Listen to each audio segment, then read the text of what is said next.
Estamos de volta na segunda parte. Gente, vai ser algumas perguntas aí. Vocês podem fazer perguntas nos comentários, tá? Nós vamos tentar responder. Se a gente não souber, a gente fala assim, não sei.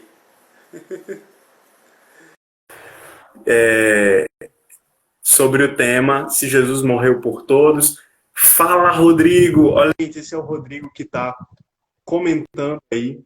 Ele vai participar com a gente na sexta-feira, tá? Sobre perseverança dos santos. E ele tem um livro que é Os Pais da Igreja e a Segurança dos Salvos, né? Olha o pastor Kleber Maia também comentando. Gente, que isso? Que isso, Marlon? Tamo famoso, Olha cara. aí, privilegiado, né? Tamo famoso. Privilegiados. Sim, a gente vai responder algumas perguntas aí. Vamos com calma. Muito obrigado a quem voltou. Só os eleitos voltaram. Marlon, queria primeiro agradecer, cara, a sua participação aqui. Foi muito legal, né? Acho que todo mundo está bastante grato às suas palavras. Deu para entender bem a base bíblica, a aplicação prática. Deu para entender muito bacana mesmo. E, pessoal, Amém. dois livros publicados pela editora Reflexão, o Salvação Integral e o Arminianismo para a Vida, né? Então, são livros excelentes que você pode se aprofundar mais. Não queira estudar teologia pelo Instagram apenas. O Instagram é só o gostinho de quero mais, entendeu? Aqui você vai ter um incentivo para poder depois comprar um livro, ler um artigo, procurar mais direcionado no Google, né? Aqueles sites mais confiáveis, aqueles livros mais confiáveis. Então, aqui, gente, não é o objetivo não foi esgotar o assunto. A gente nem chegou a explicar todo, né? Mas o nosso objetivo é que você, a partir daqui, possa buscar mais informações sobre o arminianismo e sobre a doutrina da expiação ilimitada. Então, Marlon, muito obrigado, cara. Como para responder algumas perguntas, Amém. a gente vai ficar só uns 20 minutos, tá? Certo. Respondendo algumas perguntas, acho que dá para responder umas 5, tá? E eu tenho a primeira aqui do Gilmar. E aí, grande Gilmar, ele tem teologia até no nome dele. Como fica a interpretação de Mateus 20:38, onde diz que Jesus morreu por muitos e não todos? E aí, Peraí, Mateus 20:38? Não existe Mateus 20:38, eu acho. Acho que é Não, Mateus não. 28. É Mateus 20:28, que diz assim: O Filho do Homem não veio para ser servido, mas para servir e dar a sua vida em resgate por muitos. E aí, Jesus morreu por muitos ou por todos? Pronto, isso aí é o que muitos entendem que é um hebraísmo, né? Muitos quer dizer todos. O próprio Calvino vai dizer isso, né? Que muitos quer dizer todos. O próprio Calvino comentando, Comentando essa passagem, né, cara? exatamente. Ele vai dizer isso, que muitos quer dizer todos, né? Então vamos usar esse argumento de apelo ao Calvino, né? Ninguém melhor, né? Já para quem crê na expiação limitada, Ah, né, mas para poder responder. ele foi grande também, né, cara? Ele foi um grande comentarista, um grande teólogo também, Foi. importante. Isso é inegável. Não, inegável. Eu costumo dizer que os maiores teólogos, mesmo que eu não concorde com eles, né, em muitas coisas, mas os maiores teólogos, em termos de escrever muito e de ter influenciado muito, né, tem uma abrangência muito grande, é Agostinho, Tomás de Aquino, Calvino e Barth. Perfeito. Esses são os quatro que todos têm que conhecer alguma coisa, Tem né? que passar por eles.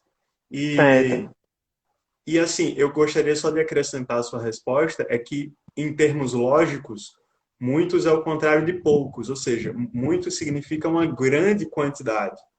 Se eu falo assim,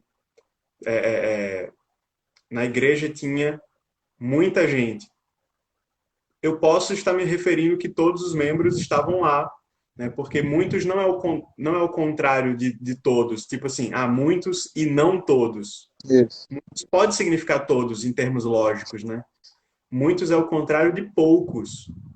E todo, para quem já estudou lógica, é o contrário de nenhum, ou o contrário de algum, né?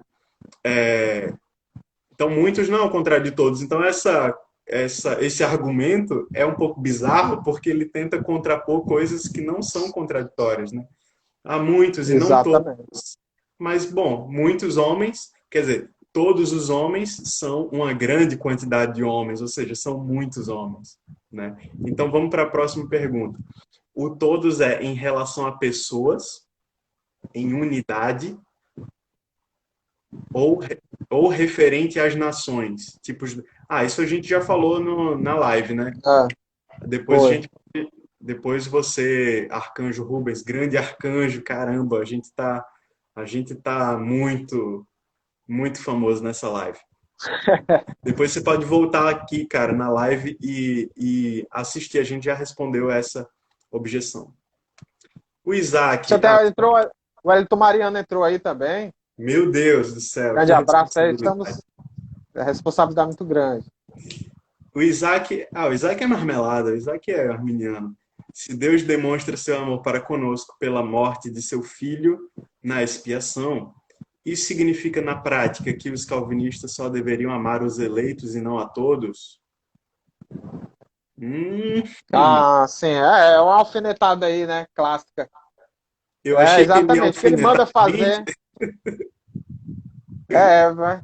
Alfinetou os calvinistas. Porque se Deus manda que amemos a todos, mas ele não ama a todos, então ele manda nós fazemos algo que ele não faz, né? Exato, exatamente. E na verdade, eu quero complementar dizendo que Jesus nos manda amar até mesmo os nossos inimigos, ou seja, ele nos manda amar todos, porque ele mesmo faz isso, né? Ele ama também todos os seus inimigos. É. Davidson aí, fala, mano, lá do Pará, mas na verdade tá no Mato Grosso. Se Adão e Eva tinham arbítrio liberto, mesmo assim rejeitaram comendo do fruto, pelo sangue de Jesus a salvação está ou esteve disponível a eles? E aí, Marlon? Pronto. Muito bem. Salvação retroativa. Opa, deu para me escutar? Não, desculpe, pode repetir a sua resposta, por favor. Pronto, é o que é chamado, isso aí, de salvação ou de direcionamento salvífico retroativo. Uhum. Eu, inclusive, li ontem, tem até um livro muito bom, que eu só não vou tirar aqui, porque senão o celular cai, ele está servindo aqui de amparo, esse livro.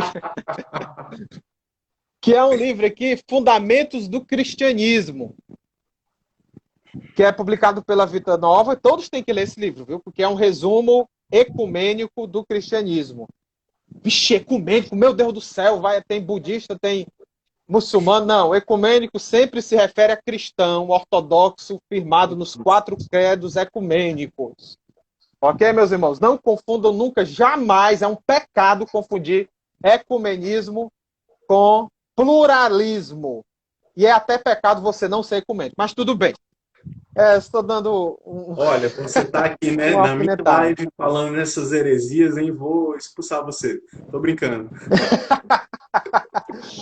Então, mas esse livro aqui é muito formidável, que é Fundamentos do Cristianismo, organizado pelo Alistair McGrath e o Jay Packer. Só que o Packer não escreve nenhum artigo.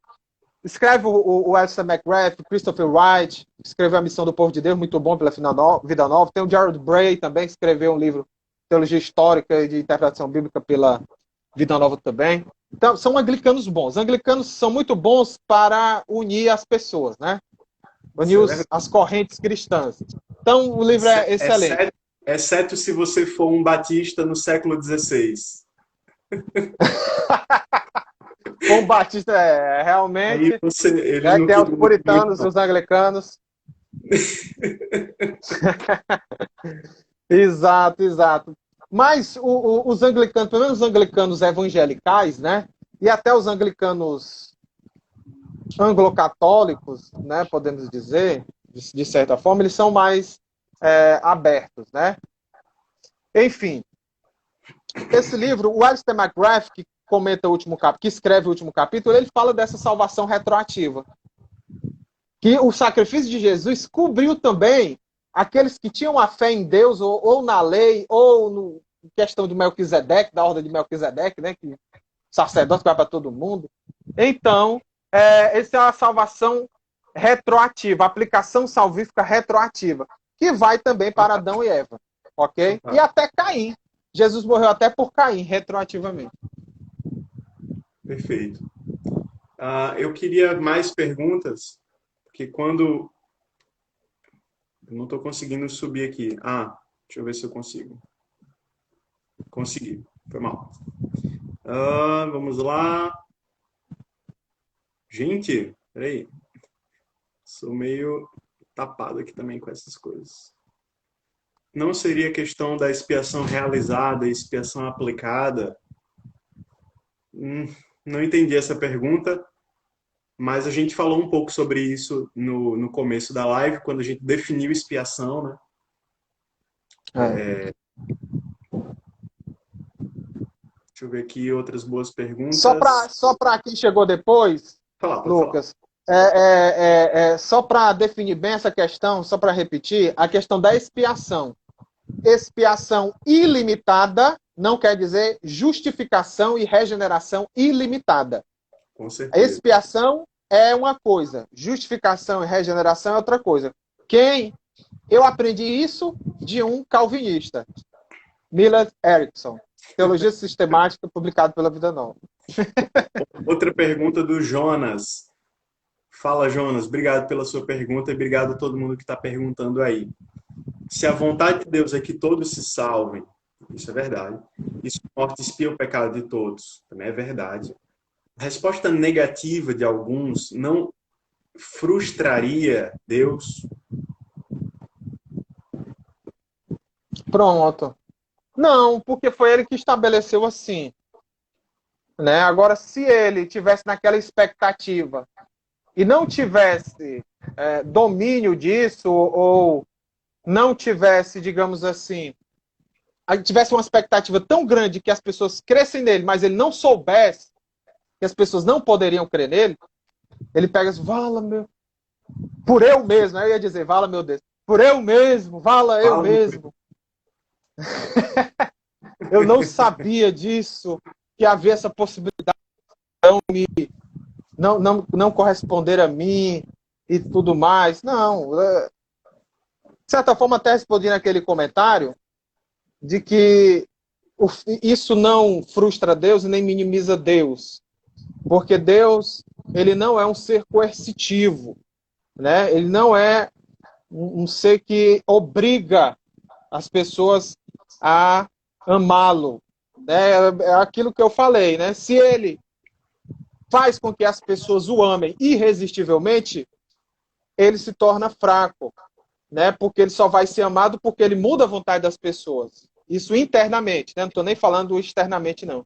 Internamente ele muda. Então aí sim é que torna Deus fraco. Ou, de certa forma, não muito amoroso, né? Vai contra tudo aquilo que nós pensamos, né? Sim, sim. Sobre Deus. E assim, uma vez que Deus estabeleceu uma aliança que é pela fé, tipo, já está previsto, né? Já é uma previsão que algumas pessoas não vão crer, vão rejeitar. A taxa de rejeição já está prevista no pacote, né?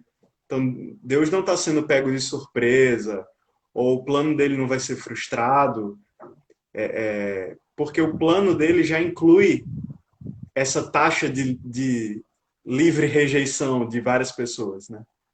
Então, o plano dele é quem crê será salvo, quem não crê já está condenado. Então, no final, esse plano não vai ser frustrado, porque o plano dele sempre foi condicional da mesma maneira, desde o começo, desde a fundação do mundo. Então, um plano condicional não é frustrado, né? É quando o homem o rejeita, Exato. já estava, já era uma, já era parte do acordo. O homem Isso. pode rejeitar, tá bom. Você rejeita a minha aliança com você e agora você assume as consequências disso, né? Então, faz parte, né? Agora, Gilmar, ponto teologia, o que é eleição corporativa? Cara, a gente falou na live de ontem sobre eleição com o pastor Flávio. A gente definiu, passou vários minutos falando sobre eleição corporativa.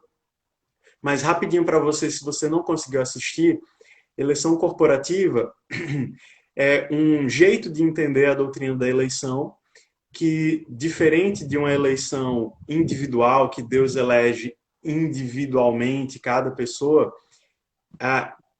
essa compreensão tende a enfatizar a ideia da eleição de um corpo, a eleição da igreja. Então, segundo a eleição corporativa, Deus teria eleito um corpo, né?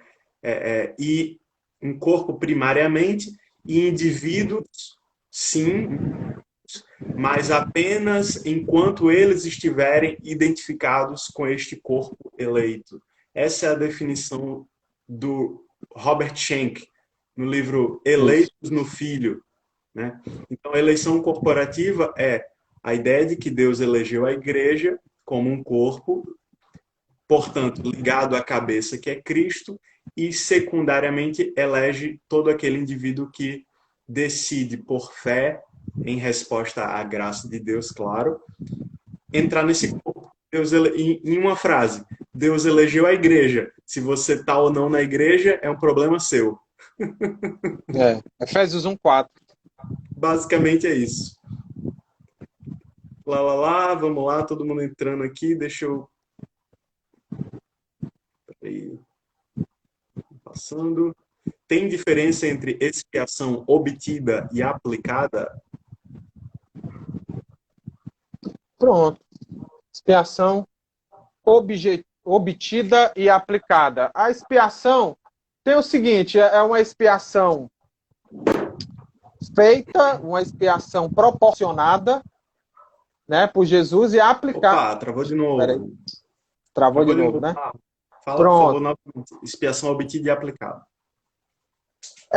Uma expiação obtida seria uma expiação realizada, uma expiação proporcionada pelo Senhor Jesus, e a aplicada entra a parte, né, sinergística, né, da salvação.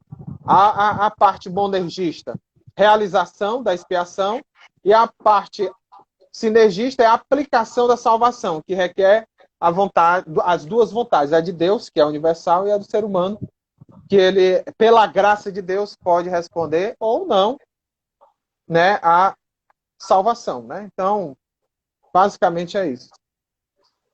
Perfeito, perfeito. Outra pergunta do Filipão. Fala, Felipe, tá sempre com a gente aí, foi um dos maiores divulgadores.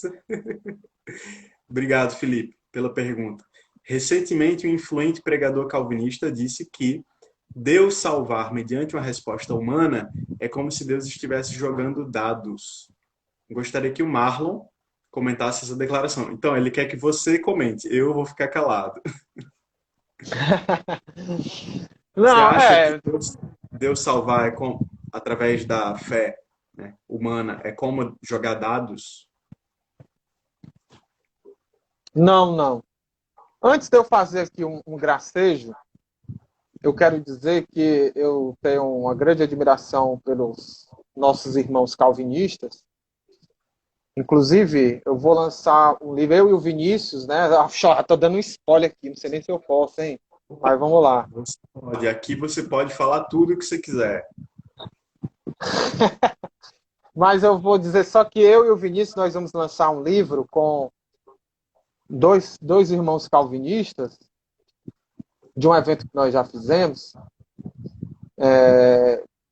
dessa camaradagem, né? No catolicismo protestante, né? Onde nós interagimos nesse evento e vamos publicar esse livro aí de acordo com as palestras do evento, né? Ou seja, que nós temos muitas coisas em comum e nós temos de lutar por essas coisas em comum, pregação do evangelho, né, transformação social e tudo mais.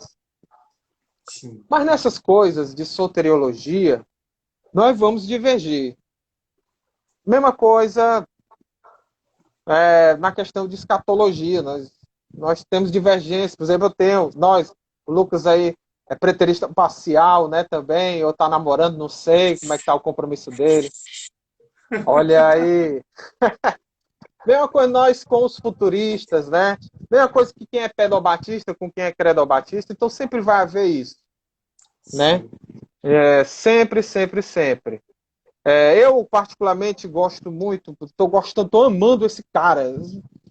Amando não no sentido, né, de não interpretar mal, mas de gostar muito de seus escritos, que é o James K. Smith, né? Cara excepcional, é um calvinista, né? Kevin Van Hooser também. Tanto que eu recomendo eles, mas eu recomendo eles, e não outros aí que já foram falados, né? Mas Os eu quero calvinistas saber tão a conhecidos. resposta da pergunta do Filipão. Você, Pronto, é porque antes de eu dar uma alfinetada, aí eu teria que falar isso, porque senão o pessoal vai pensar que eu sou você tá anticalvinista. muito ecumênico. Porque tem uns que são bem anticalvinistas e eu não quero ser incluído neles. Então, Eu também com não. relação a. Também não, né? Pois bem. Né? Então, essa questão de jogar dados, né, de que não é o entendimento arminiano. Né? Porque se Deus elege incondicionalmente, né, que é o tema de ontem e tudo mais, então ele só escolhe alguns. Então, isso de certa forma, jogar dados. Se a eleição não tem nenhuma condição, como é que Deus vai escolher? Então, um vai ser salvo. Deus cria. Eu criei você, você vai ser condenado, você vai ser salvo, você vai ser condenado, você vai ser salvo. Então, isso aí é mais uma questão de aleatoriedade do que o fato da crença de que Jesus morreu por todos. Jesus morreu por todos. Isso não é jogar dados. Jogar dados. Opa, ficou ruim, não foi? Sim, sim.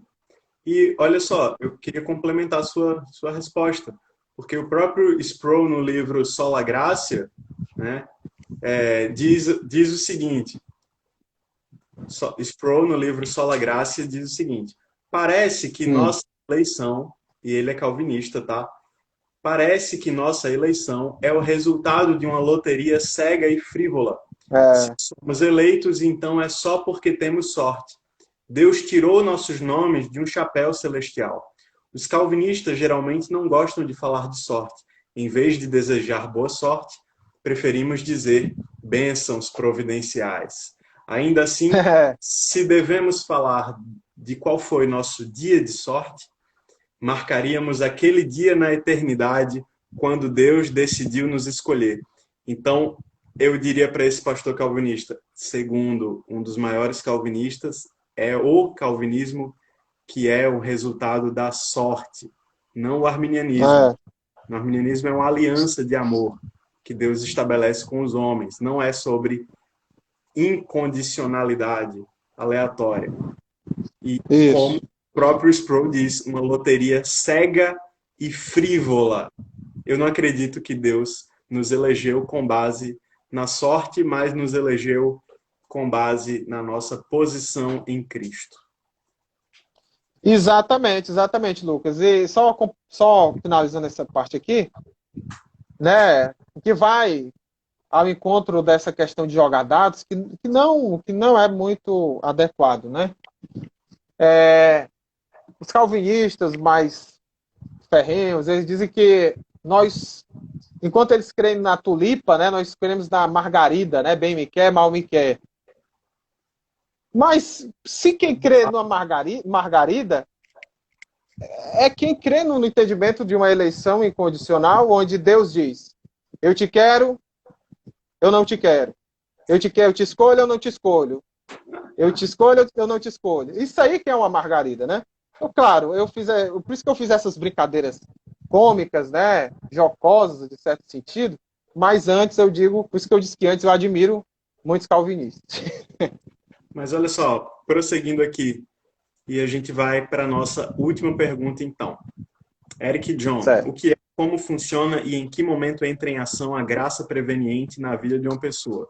Muito Para, boa pergunta. muito boa pergunta, mas ela será respondida amanhã, na live de amanhã, que é Ah, exatamente sobre isso, Eric. Então pronto, olha aí. a gente não vai dar esse spoiler, cara. Você vai ter que assistir amanhã. Deixa eu ver outra pergunta aqui para a galera. Não, até agora não tem muitas perguntas. Isso. Vocês se conhecem? Essa é a pergunta da Jairla. Oi, Jairla.